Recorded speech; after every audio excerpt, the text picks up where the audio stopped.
मीरपुर बठोर मां वाके ख़बर ॾींदा आहियूं। लाल बख्श खाड़क जी रिपोर्ट मुताबिक़ मीरपुर बठोर में 10 डिसंबर हक़नि जे आलमी ॾींहं ते सिंध मां खंबे गुम कयल क़ौमी कारकुननि जी आज़ादी धारियुनि जी आबादगारी ज़मीननि ते वालार ख़िलाफ़ जीए सिंध क़ौमी महाज़ पारां सूफ़ी शाहनात प्रेस क्लब अॻियां एहतजाजी मुज़ाहिरो कयो वियो। उन मौक़े ते जीए सिंध क़ौमी महाज़ जे मरकज़ी चेयरमैन असलम खैरपुरी, अरबाब भील, अल्ताफ़ चांग, करीम शोरो ऐं ॿियनि मीडिया सां ॻाल्हाईंदे चयो त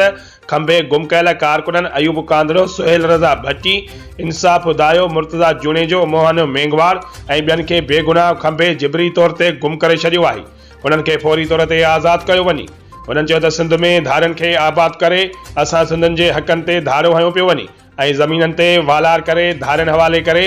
उन्हनि खे आबाद कयो पियो वञे, जेको कंहिं बि सूरत में क़बूल न कयो वेंदो। उन्हनि चयो त खंबे गुम कयल क़ौमी कारकुननि खे आज़ाद करे धारियुनि खे नेकाली ॾेई ज़मीननि ते वालार ख़तमु कई वञे। ॿी सूरत में एहतजाज जो दायरो वधायो वेंदो। आलमी ॾींहुं हूंदो आहे ऐं आलमी हक़नि जे ॾींहं ते सिंध में जीए सिंध क़ौमी महाज़ असांजी पार्टी मरकज़ी पार्टी जो ऐलान कयो आहे 10 डिसंबर सॼी सिंध में एहतजाज कया वञनि, जेके हिन रियासत में जेके इंसानी हक़नि जी लताड़ थिए थी। इन सिलसिले में जीए सिंध क़ौमी महाज़ ज़िले सजावल तरफ़ां सूफ़ी शाहनात प्रेस क्लब मीरपुर बठोरो जे अॻियां पार्टी चेयरमैन मोहतरम असलम खैरपुरी, ज़िले सदर अल्ताफ़ ऐं उन सां गॾु जसाफ़ जो मरकज़ी ज़िले उहिदेदार न्याज़ चांग अपनी साथियुनि खे ऐं प्रेस क्लब जे दोस्तनि खे जीए सिंधु देश, जीए रहबर सिंध साईं जी एम सैयद, जीए मुंहिंजो अज़ीम अॻवान साईं अब्दुल वाहिदारी साहिब। त 10 डिसंबर सॼी दुनिया इंसानी हक़नि जो आलमी ॾींहुं मल्हाए थी। इहो ॾींहुं इन जे करे